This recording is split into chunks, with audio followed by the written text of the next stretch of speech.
Transmissions will resume. We'll try to push drugs to keep us all dumbed down and hope that they will never see the truth around.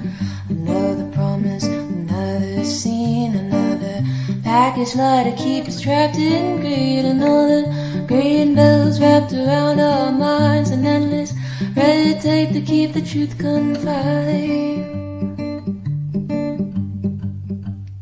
They will not force us. They will stop degrading us. They will not control us. We will be victorious.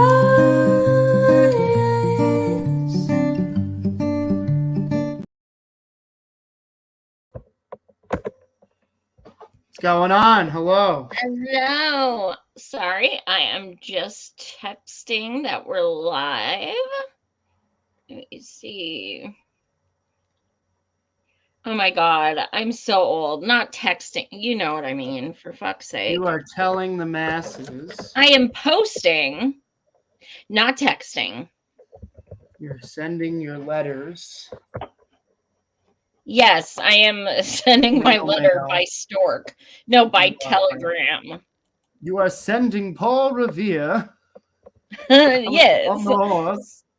I sure am. Post-mortem is coming. Post-mortem is coming. Everybody. Everybody, Right down. To see post-mortem. Then we unroll the scroll, and it's like, hereby. Now, the first topic is. Yeah, so. Who's in? I can't see. Who is in the comments, Andrew? Let me look. We've got one person that goes by Spoonalicious. Hello. What's up, Spoonalicious? Tell Jenna to see. This is a problem. We're always late, and then people are like, "Oh, I guess they're not going live." No, if we say 9, chances are it's going to be at least 9:05. Now that I said that, it might not be. But anyway, so yes, I went to see Andrew last weekend in Beantown, and we had so much fun. We went to Salem, and we got drunk, and we did karaoke, and we just had so much fun. And then I slept on his couch and got horrible back pains, but it was worth it. We saw that. The back pain. Is that? It was worth the back pain. It was totally worth it. And we saw that completely egregious Martin Luther King Jr. hand type statue. Sure, we'll go with that.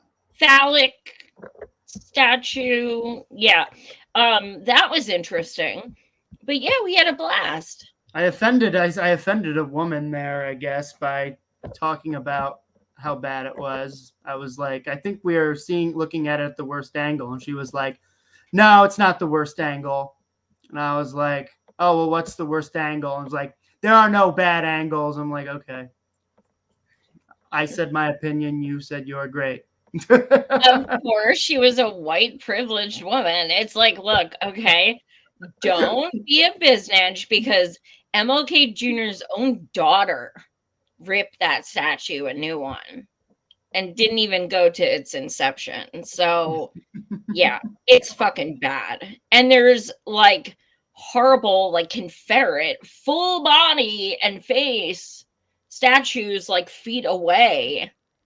And you can't even have that wonderful man's face. You just have like some phallic handshake something or other.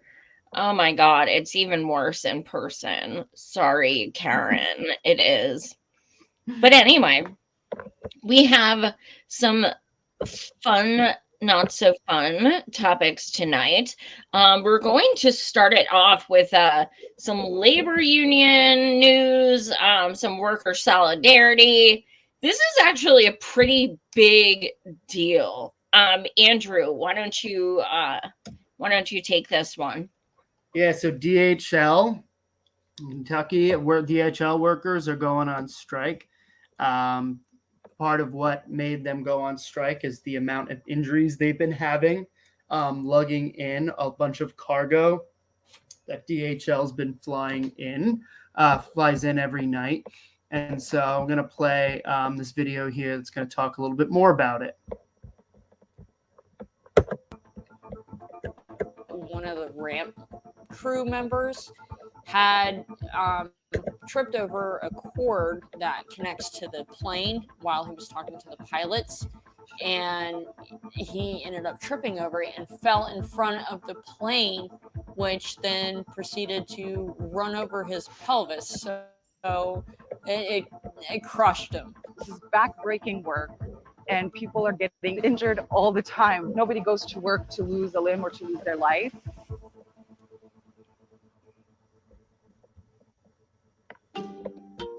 I'm a tug dispatch driver for DHL. I've been there for about 3 years now. DHL is a worldwide shipping company, kind of like the USPS of the world. We have several international flights that come in a night. Each one brings in at least $1.5 million worth of cargo. We have probably somewhere around 65 flights a day. A tug is like a tractor supposed to be able to pull all these dollies. Our tugs are probably a good 25 to 30 years old, not gonna lie.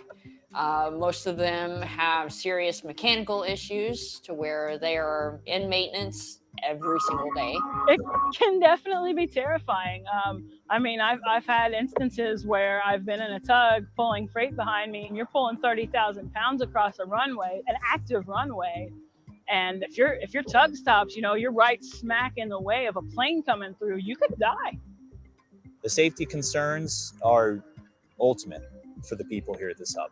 Absolutely pivotal, and it's come to a boiling point. So yeah, I've sprained my back, I've strained my shoulders. Environment is not really safe. I see some friends be injured. Sometimes it's not easy for them to come back again. People have gotten stuck in a situation to where, you know, they're trying to get out of the way, but they're not fully able to be seen by the drivers. So they end up having like a broken leg or, you know, just skin ripped off. There have been a couple of times where somebody had their leg punctured from, you know, just having like the corner of a container hitting their leg and getting pinned in between the dolly. If we can't have things that don't work properly, how are we supposed to do our job effectively and efficiently?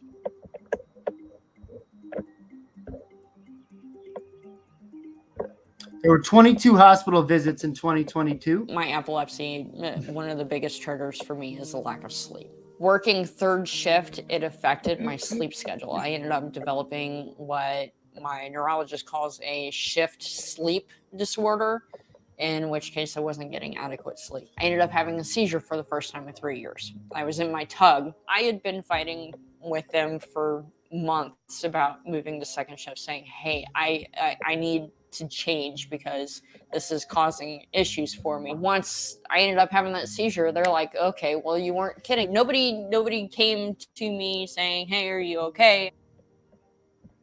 Whenever one of us gets injured, we end up talking to management and we explain what happened. And the response that we always get is, what could you have done differently?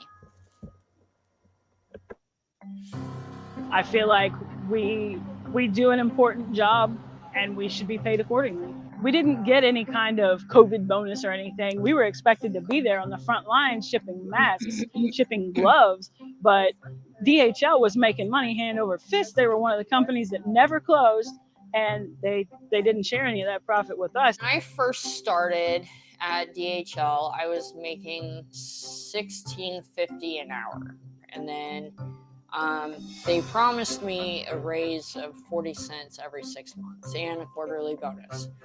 And at first they followed through on that, but I only saw that 6-month raise twice. I've got 3 kids and a granddaughter. That's a lot of people to feed. And so it was either, pay my electric bill or let my kids go hungry. Either way, they're going to be without something. You need to pay rent, you need to pay electricity, you need to pay some bills, internet, but you can. You can. They have international flights. Every single one of those flights brings in at least $1.5 million. At least. And there's probably 10 to 12 of those flights a night. So you can't tell me that they can't afford to pay us more.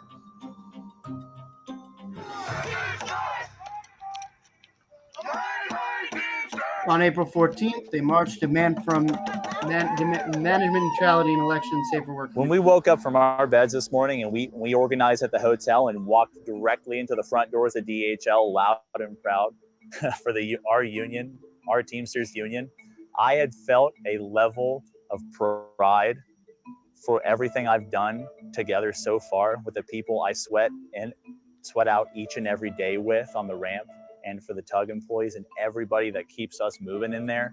I felt real. I felt actually heard.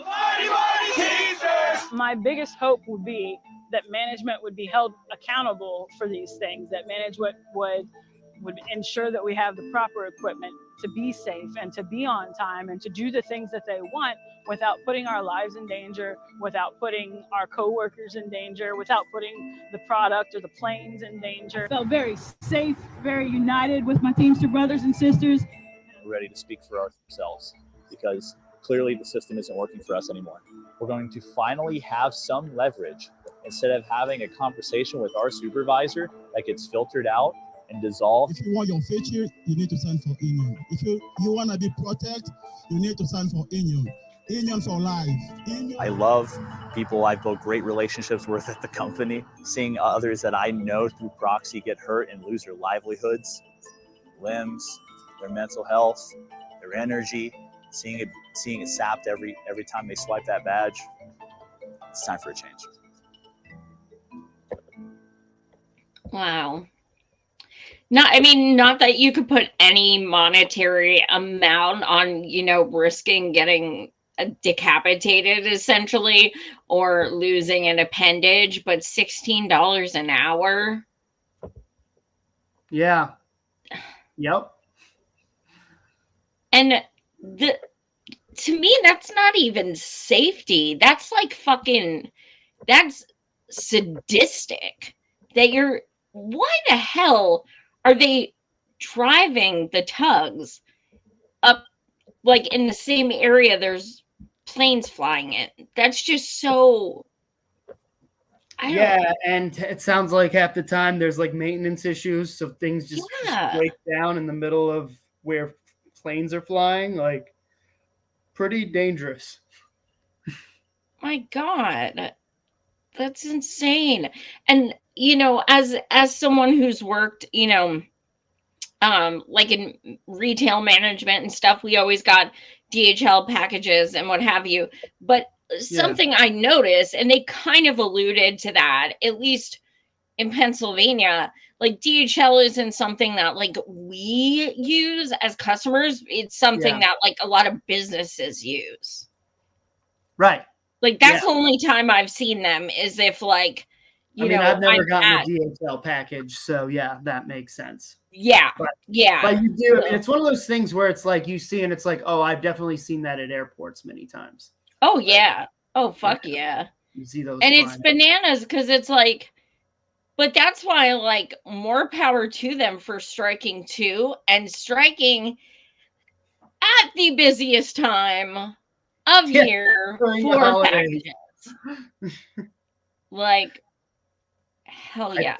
I think someone said they were like, if your kids believe in Santa, they're about to find out. Maybe more than they usually are. Oh wow, be a truth teller. Oh my God, explain that one. I wasn't even bad. Santa never came. Yeah, well, yeah, you were bad. Sorry. I'm Yeah, gonna be a sorry. little late. Oh my Sorry, God. Santa's elves were too busy unionizing, you know. Like take a screenshot of them marching and just draw like little green hats on and stuff The elves. and be like, this is called a union. This is what we should all strive to do. If you know, workers aren't being respected for their labor, you don't get your presents. And elves never get paid. You've seen the island of misfit toys. They are treated horribly, especially Herbie. Is it Herbie? Herbie? I Yeah, think we'll it's go with Herbie. I think it's Herbie. Yeah, like they're not even appreciated for what they can do. So yeah, that's not a great way to teach kids that, oh, let's make a remake. Island of the Misfit Toys unionized. Yeah. Oh my God, that'd be so good. Copyright. Patent it now. Yep. So I wanted to just kind of quickly highlight legislation that's going to Massachusetts and hopefully will spread to other states. And so oftentimes, and you know, we've all seen a lot of employers don't really list their wages or their salaries, right? Their hourly or salary pay. You just kind of have to guess on a whim. So Massachusetts right now is there's a bill that's going through the legislature that would force employers to disclose salary ranges on all their job postings. It's already in a law in a couple of different states, I think, including California. But essentially what they're doing is there needs to be, you know, a more precise amount as to what they're going to pay. So people who want to apply to jobs have an idea of how much they're going to get paid. And as it says here, such policies have been shown to reduce inequity and gender pay gaps, right?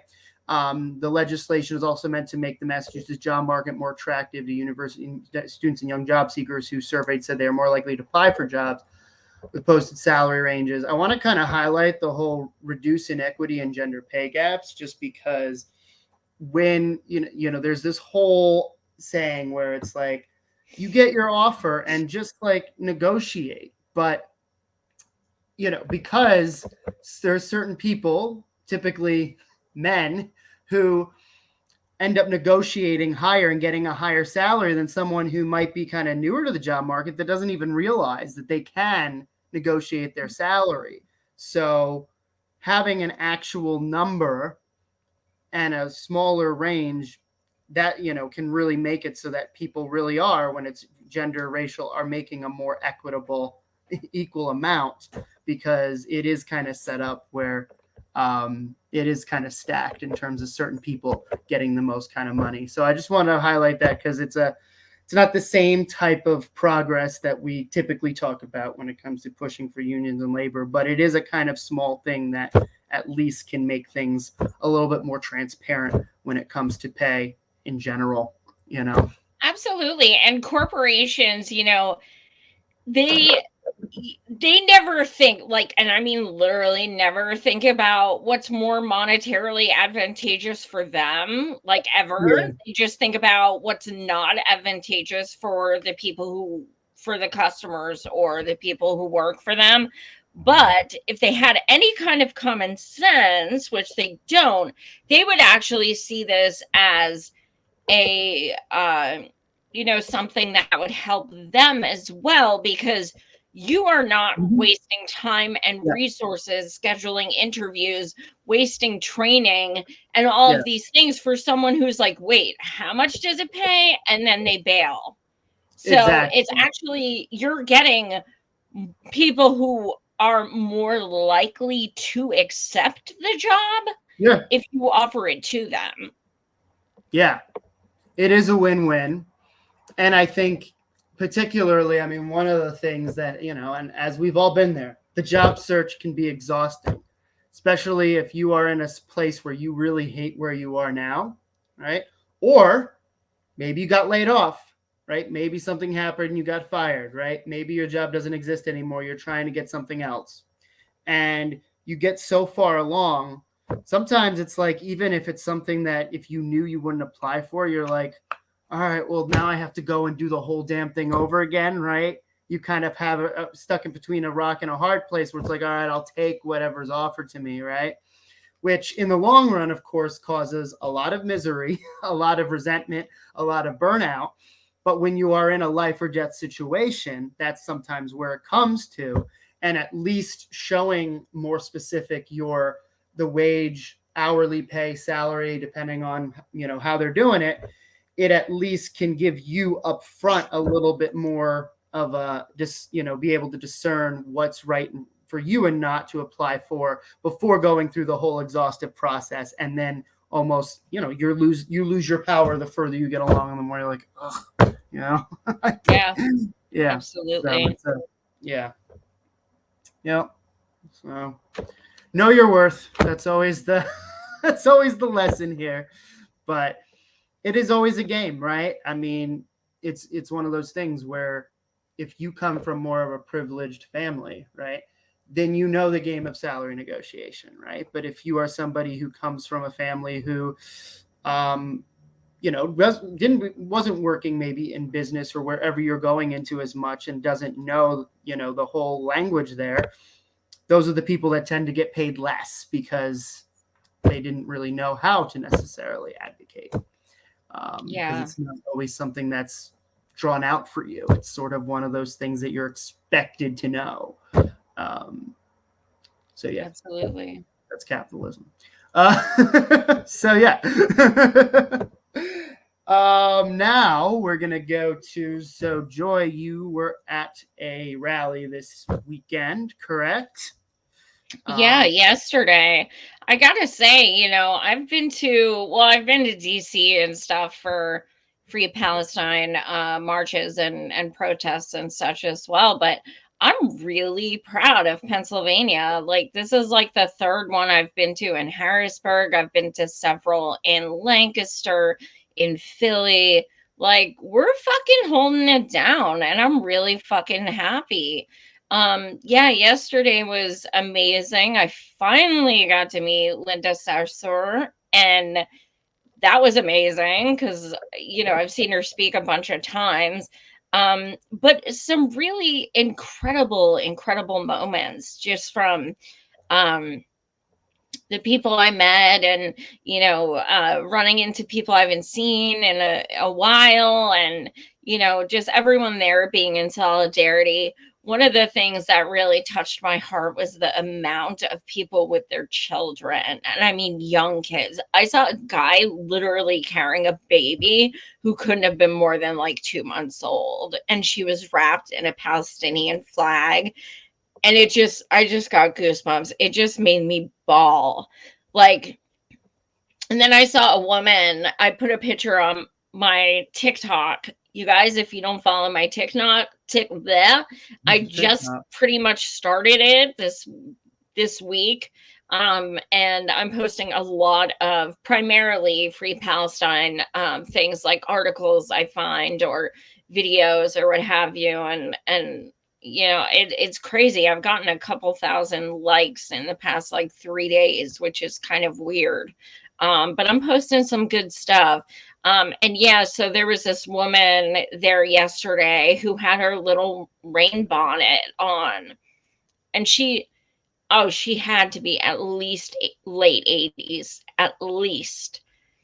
So if you go back one, that's actually, we had literally like 1,000 body bags of children with the faces and names of some of the, like, what, 15,000 babies who have been murdered. And it was really chilling and powerful. And these were all lined up on the Harrisburg Capitol steps. I would say there was at least 1,000 of us there yesterday. The local news I knew was going to underestimate. They always do. I pretty much every time I organize something or go to something, they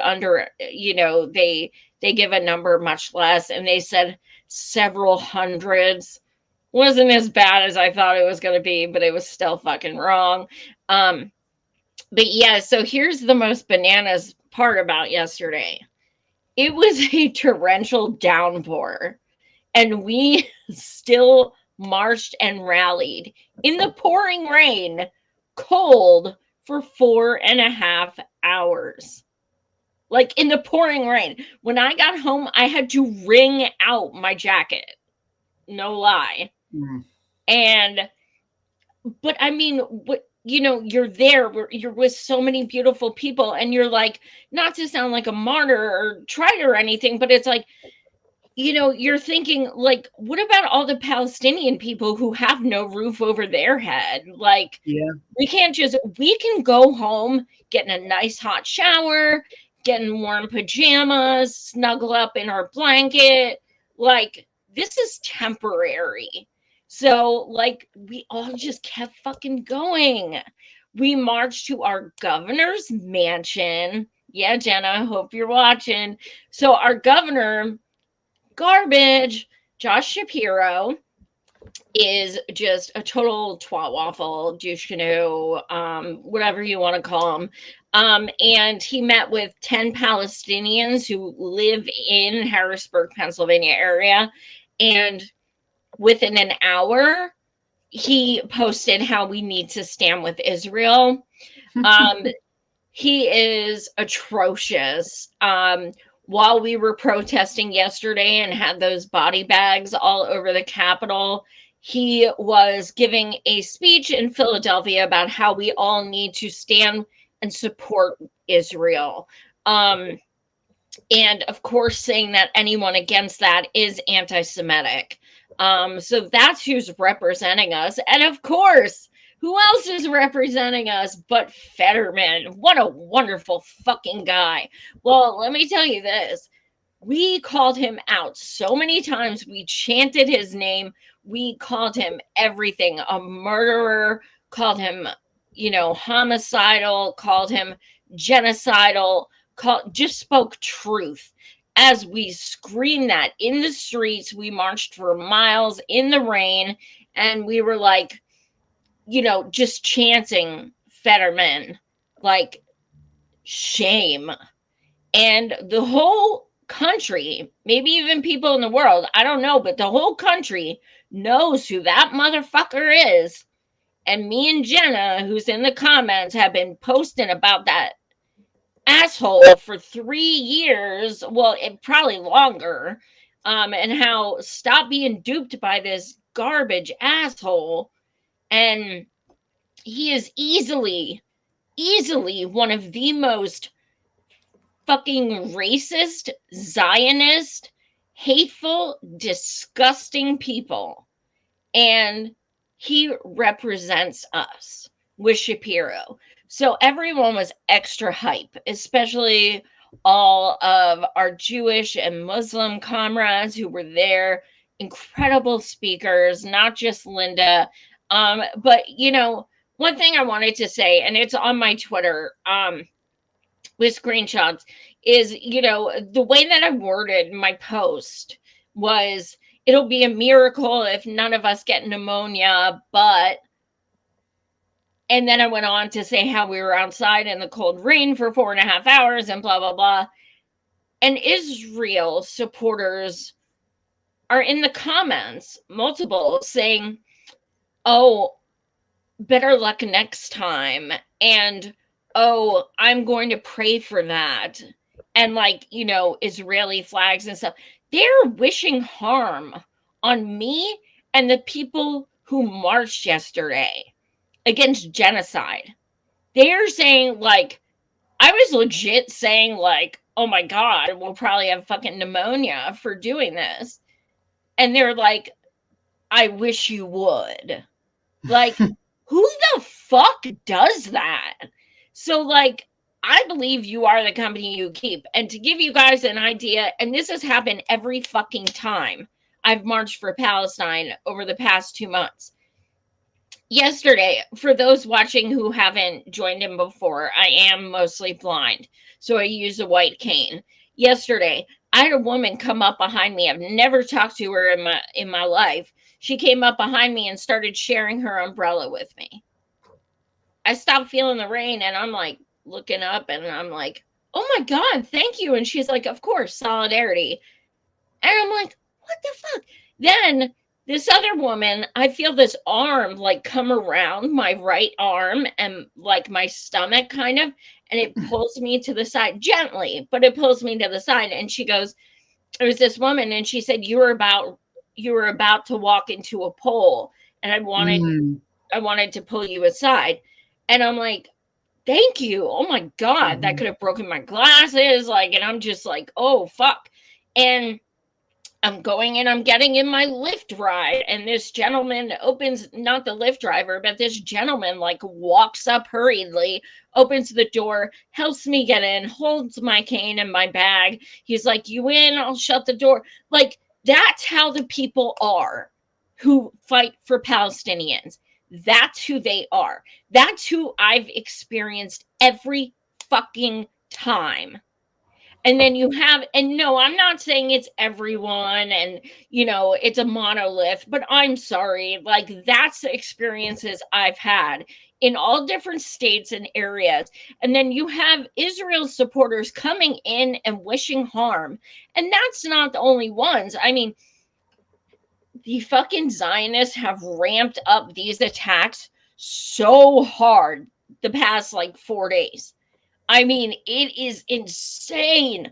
I can't make a post, a TikTok, like anything without people being like, you, like, I've had people say, you need to go to Palestine so they can blow you up too. Things like that. Like, you're fucking psycho. You are psycho. And they're just going extra fucking hard. Andrew, have you noticed that too? Yeah. I was called a Nazi for calling out somebody who basically said Gaza needs to be leveled. I was like, oh, okay. So I care about Palestinian lives and that makes me Nazi. Yeah. Yeah. I was called Adolf and Goebbels. Yeah. So. I mean, I just keep posting, and I had some people from Jewish Voice for Peace on. I definitely recommend subscribe to my channel. You can see lots of great interviews, but they're just, God, I mean, they're just incredible. And, you know, these people who say stuff like this are so anti-Semitic. Like, it's insane how anti-Semitic they are. And hundreds of thousands of Jews are like begging people, saying not in our name, and they're not listening. Because I swear it seems like every fucking time people pull that shit, they're white Christians. And I'm like, what? How do you say if someone's anti-Semitic when there's literally Jewish people in this thread who are saying, yeah, free Palestine? Like, it's so gross.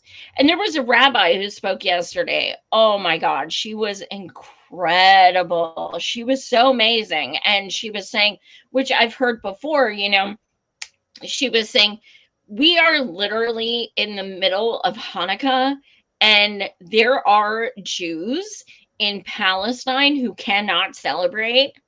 Christmas is coming, and there are Christians in Palestine who cannot celebrate. So people always think of everything as like a Muslim thing. And while it is primarily Muslim, like this whole thing about like, you know, I mean, shit, they blew up a church. There was a church in Palestine that got leveled. I mean, it's just so gross, and it's getting worse. And okay, I digress. But I really want to know this, and I can't see the comments, as you guys know, so I'm going to have to look afterwards. And Andrew, I want to know what you have to say. I do not want to make it seem like 22,000 is a minimal number, because in no way is it. It's 22,000 too much. But I really want to know, yes or no, do you guys think that is the accurate number, or do you guys think it is astronomically more? Because I think it's astronomically more. Just by all the, I mean, villages are leveled. Andrew, what do you think? Yeah, I mean, I wouldn't be surprised if it was more. Yeah. Yeah. No. I just have a hard time. And there was a woman yesterday who said, oh, there's 8,000 babies who died out of 2.2 million people. That's not even that many. Wow. They have literally obliterated over 20 times what they are saying the Israeli death toll was. Yeah. Even though a lot of it was IDF soldiers, mind you, but even so, over 20 times more. Yeah. And they're still going. Yep. Yep. So gross. Anyway, what is next on the agenda? Yeah, so I think this just showing this New York Times article.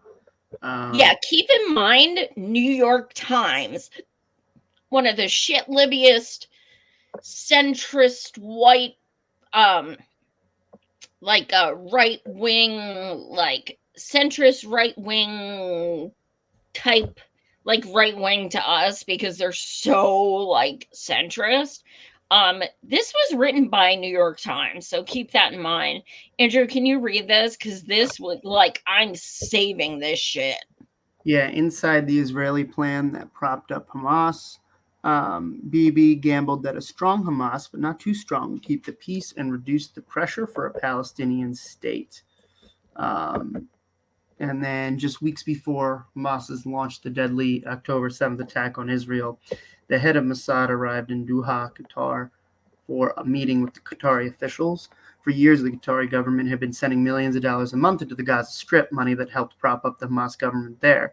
Prime Minister Bibi Netanyahu of Israel not only tolerated these payments, he had encouraged them. During his meetings in September with the Qatari officials, according to several people familiar with the secret discussions, the Mossad chief Dave Bernia was asked a question that had not been on the agenda. Did Israel want the payments to continue? Netanyahu's government had recently decided to continue the policy, so Mr. Bernia said yes. The Israeli government still welcomed the money from Doha. How about that? Yeah. I mean, it's what we all kind of assumed, and, you know, it's been kind of obvious, but New York Times. Dude, I fucking bookmarked that shit. I screenshotted it. I'm just going to drop it in so many comment sections, because I think that is probably one of the most damning things. Don't you? Oh, yeah. Yeah. I mean, it's a classic thing, right? Prop up this enemy and then use that as the source for everything wrong that's going on, right? It happens over and over again. Yeah. Because people have asked, where did Hamas get the money for this rocket? Where? Palestine is poor. Like, poor. Yeah. So, there you go. Thanks, Bibi. So this is Cynthia Nixon on The View. She is such a badass. We love Cynthia. And every time I look at her, I cannot help but remember when she was like hardcore Hillary in 2016. And then like she ran for governor in 2018 and like totally changed. And then Like, she's just fucking awesome. And the fact that The View even let her come on, because she's been on a hunger strike and sleeping out of the White House in DC for Palestine. Whoa. So the fact, I don't know if she said to them, we won't talk about Palestine, let me on, or what. And she did. Yeah, and then she's like, guess what? We're live, bitches. But yeah. Here we go. All right, so here it is. I am the mother of 2 Jewish children whose grandparents are Holocaust survivors. And my oldest son in particular, he really has been reaching out to my wife and I and asking us, imploring us really, to say, use your voice to affirm as loudly as you can that never again means never again for anyone. We've seen the deaths of over 16,000 civilians, Palestinians in Gaza, which include over 7,000 children. And to put that in some kind of a context, that is more civilians than were killed by the US and its allies in almost 20 years of war in Afghanistan. And the images coming out of Gaza, the children who have no water, who have no food, who have no homes, who have no shelter of any kind, weeping over the bodies of their slain parents. This is, I mean, as I say every time I speak about this, what Hamas did was terror, brutal and terror and unforgivable. But I don't think we get to a better place with more civilian deaths. And that is why, in my belief,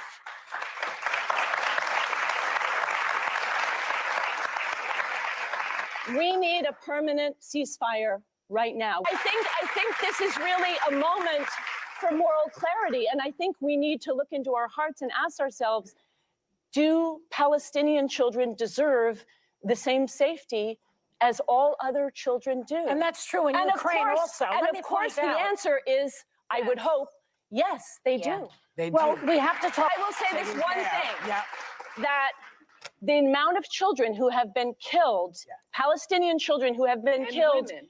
But just to take about children, is now twice as many children as were killed across 24 war zones in all of last year, in just 8 weeks. These are not regular human casualties. This is off the charts. We got it needs to stop. We need to we got to make this time to stop. What, Whoopi? What? No, I was like, oh.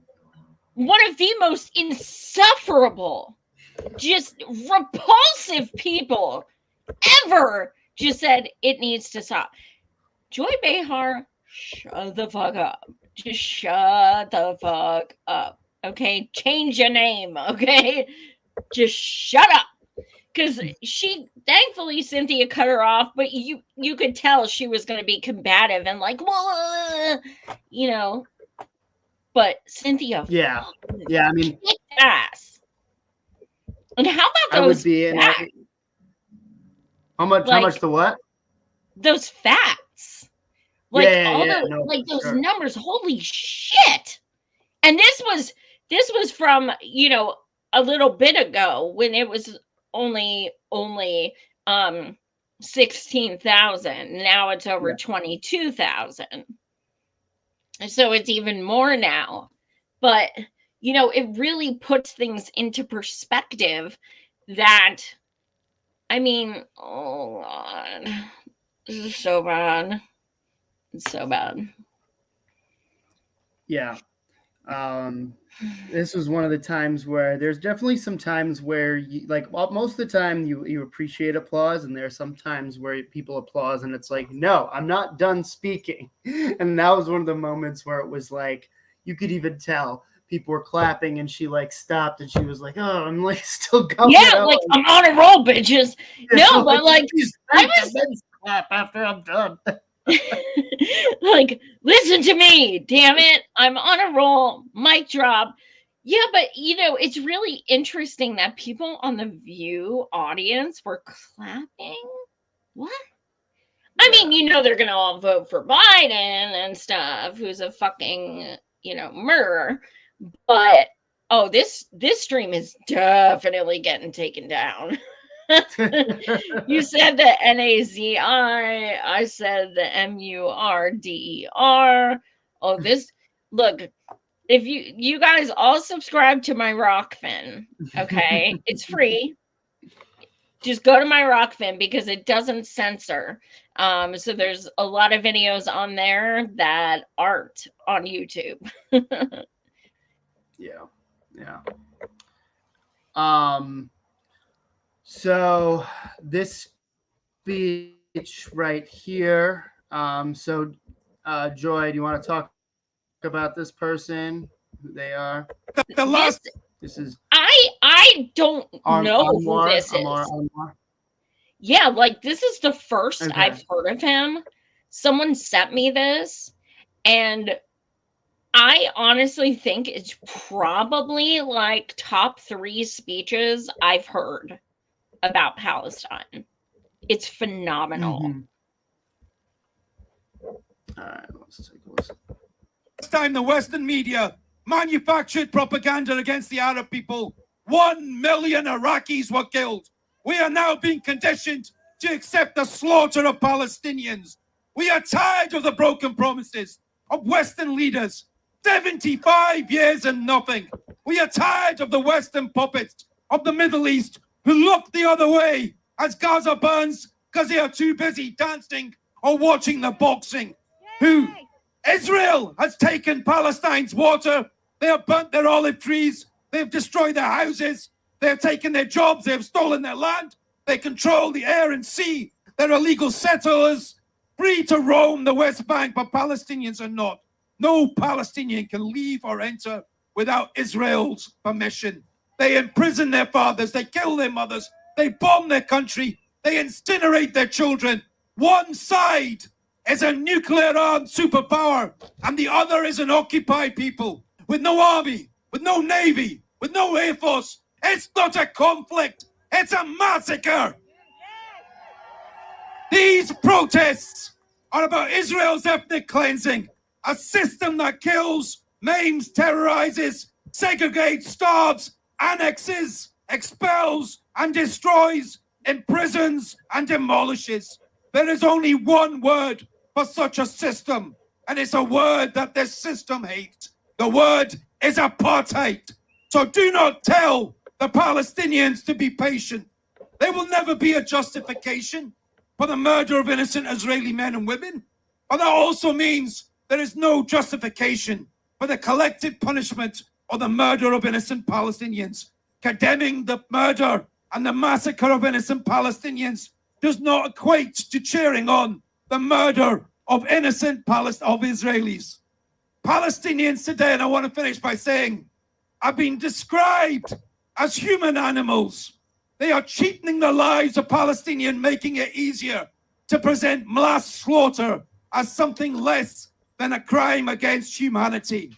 We must build a mass movement, a Palestinian movement that unites the civil liberty movement, the climate change movement, the Muslims, the Jews, the Christians, and at its heart, the trade union movement.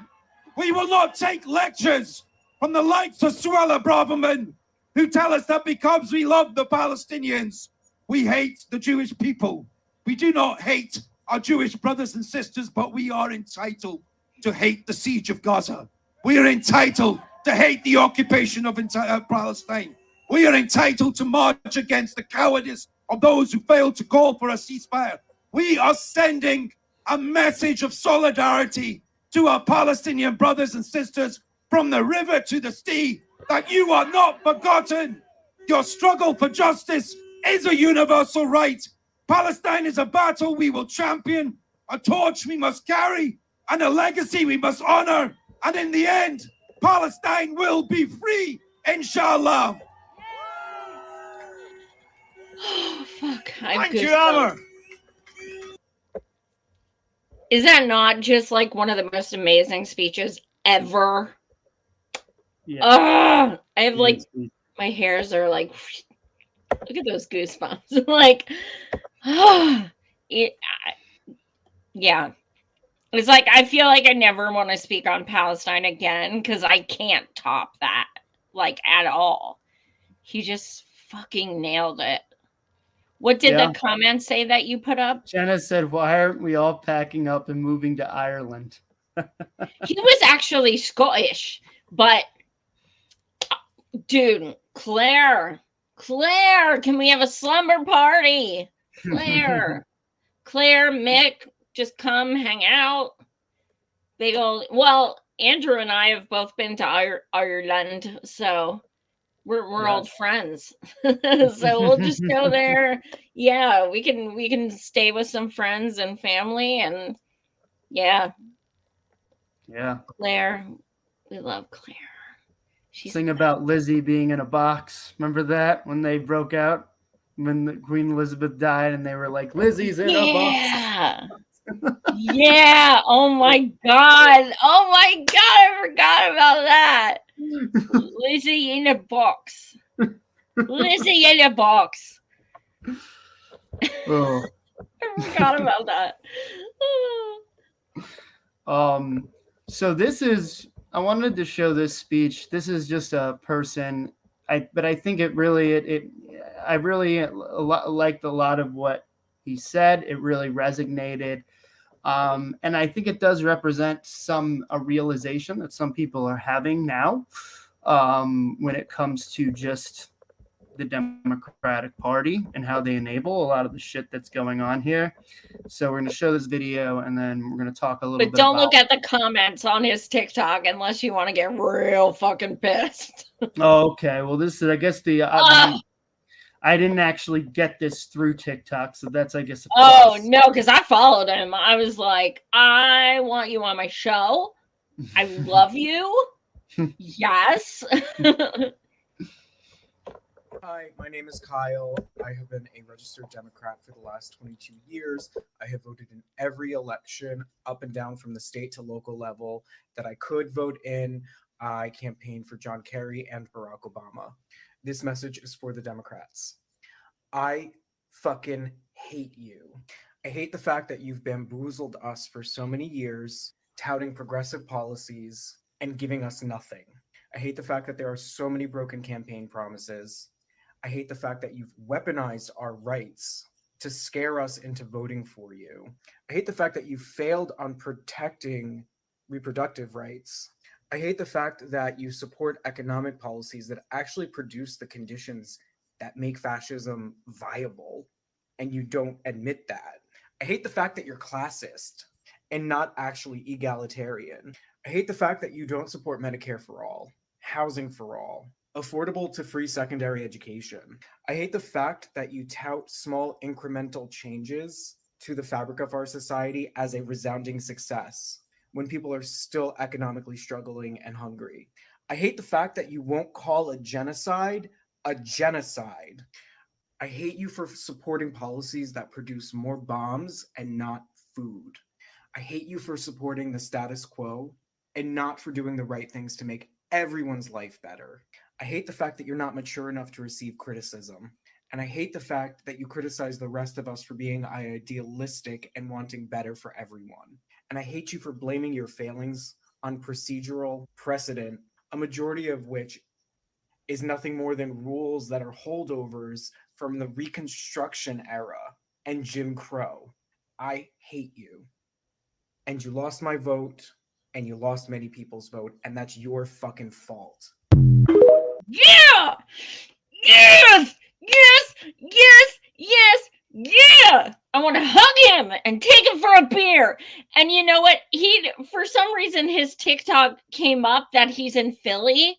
And I'm like, yo, yes, let's hang out. I love you. But yeah, I mean, here's what's funny. Everyone in the comments is like, if you don't vote, like, he's talking about you fucking dumbasses. And, you know, there's this woman who I just absolutely love on TikTok, and her name freaking escapes me.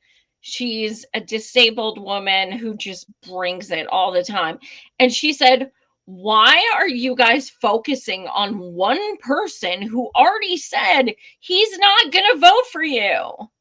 be productive. Like, and it's true. Like, you know, I've been saying since day one, like, I didn't vote for Biden, and I'm not going to vote for him even harder this time. So why are you coming at me, hating on me, saying you better vote? I already told you I'm not. There's literally nothing you could say that would make me vote for him. Nothing. So, you know, I was like, that's such a good point. Why are there thousands of comments saying you better vote for Biden? You know, it's so bananas, but he was so, oh, I love him. Yeah. So I wanted to just bring up, I think we talked about this on our show before, but this is just a poll. You know, 2024 Michigan. Michigan is a trifecta state. Granted, it is still a purple state, but they've got a blue governor, Gretchen Whitmer, a majority Senate, and a majority House. And Trump is leading Biden by 10 points. And they have the hugest Muslim population. Yes. Arab. Exactly. Yes. And so that is why I think, and that person who you just said is also in a swing state, Pennsylvania, who just said he was not voting for Democrats, right? So this is what's happening, right? And I think it's very interesting because typically when the mainstream media talks about swing states, right, they paint a picture of just this very moderate in the middle person where they're kind of, you know, and they implicitly kind of give like this white person, right? This maybe even a white guy who it's like, oh, you know, you need to reach them in the most corporate friendly, you know, milk toast way. When in reality, and it clearly the Democrats don't think about the fact where it's like, you're not losing those people. You are losing, like we just mentioned, Arabs that can be directly tied to Biden's policies that are supporting and enabling genocide in Gaza, right? So, yeah, I think that really is a thing that to think about when it comes to their argument, right? We got to reach people in the swing states. But then you say, okay, well, why don't you humanize the people in Gaza, the babies in Gaza that are regularly getting killed? Oh, no. You know, can't do that. So that just shows how their thinking is very flawed and it's bullshit and it's very white centric. And yeah.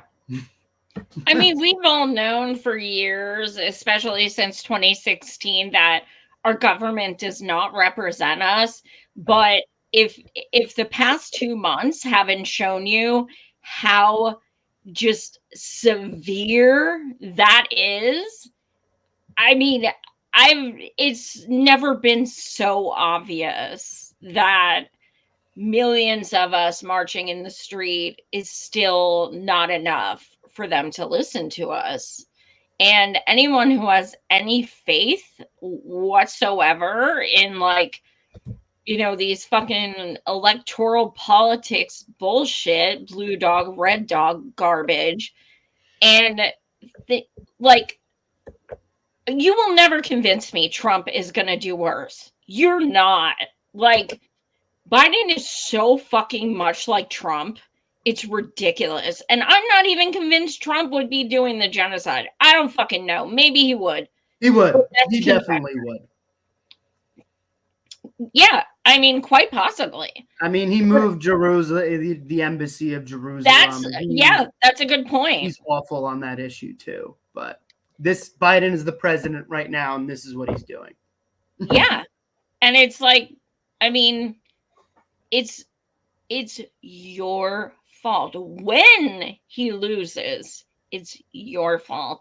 And I'm bookmarking all these fucking polls because they love to say, your vote doesn't matter anyway. You're throwing your vote away. It's nothing. But then they'll also say, your vote cost the entire election. They can't make up their mind. So, oh well, you're gaining a lot of right-wing votes, buddy. So maybe you could still make up for it.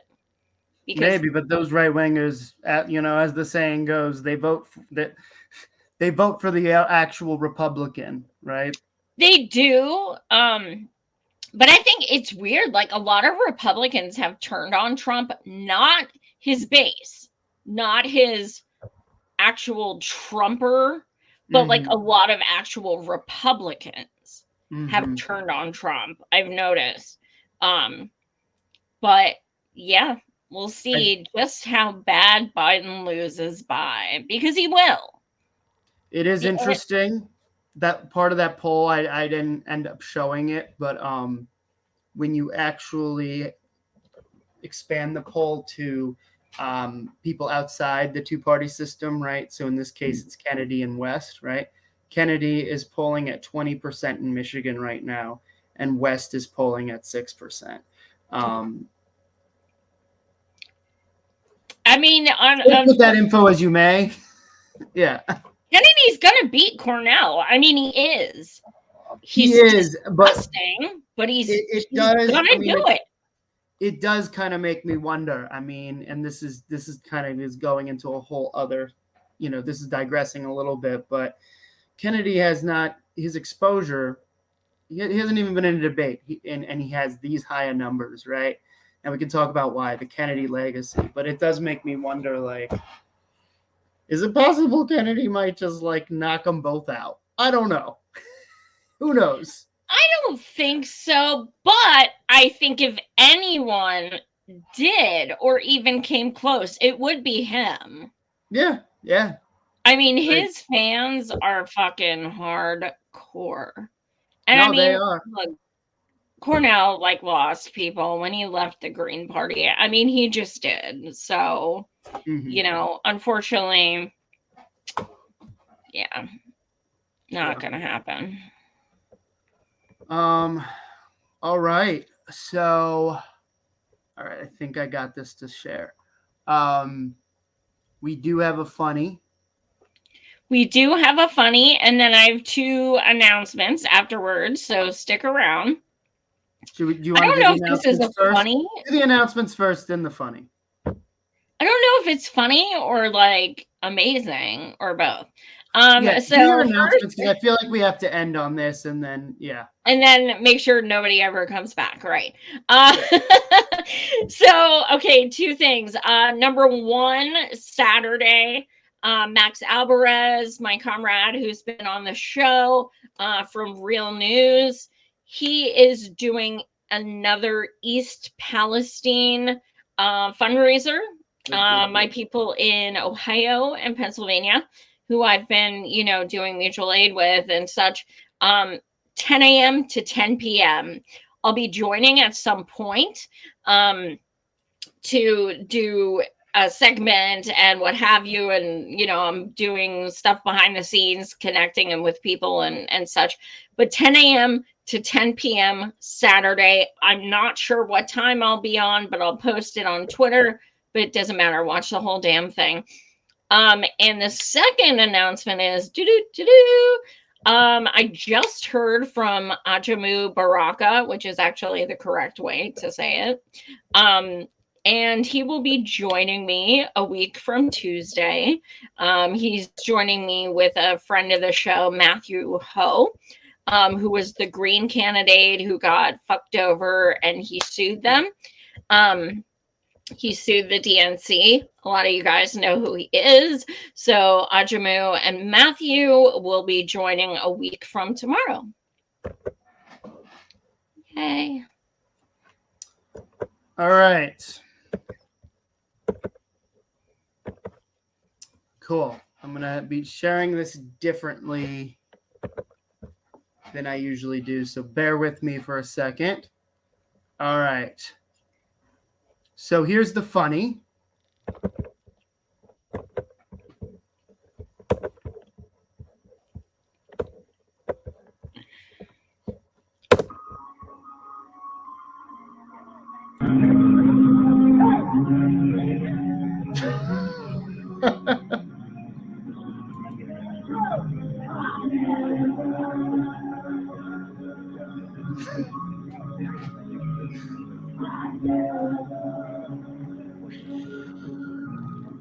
Is this a karaoke?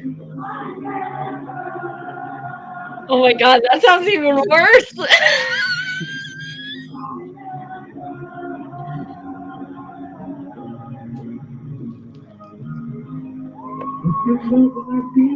We did have a lot of fans, in fairness. Like, we legit had everyone dancing. There was that one girl who was like singing in my mic.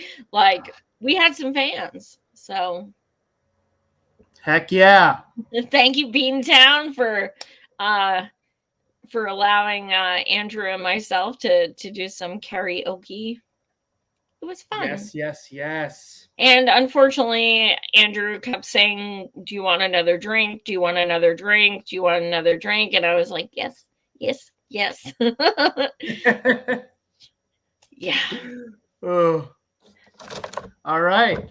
Till What next you got time. going on? Oh. Yeah, just you're looking at it. So we'll Just see. being amazing. You know. I'll Yes. be going live again later this week, probably Wednesday. But please definitely subscribe to my TikTok or follow, subscribe. I don't know. I'm new. But yeah, so I'm posting a lot of stuff on there. Please smash the like, smash the share, smash the subscribe, and just smash each other. And let's get everybody in a happier mood, because if everybody was having sex, it would be amazing.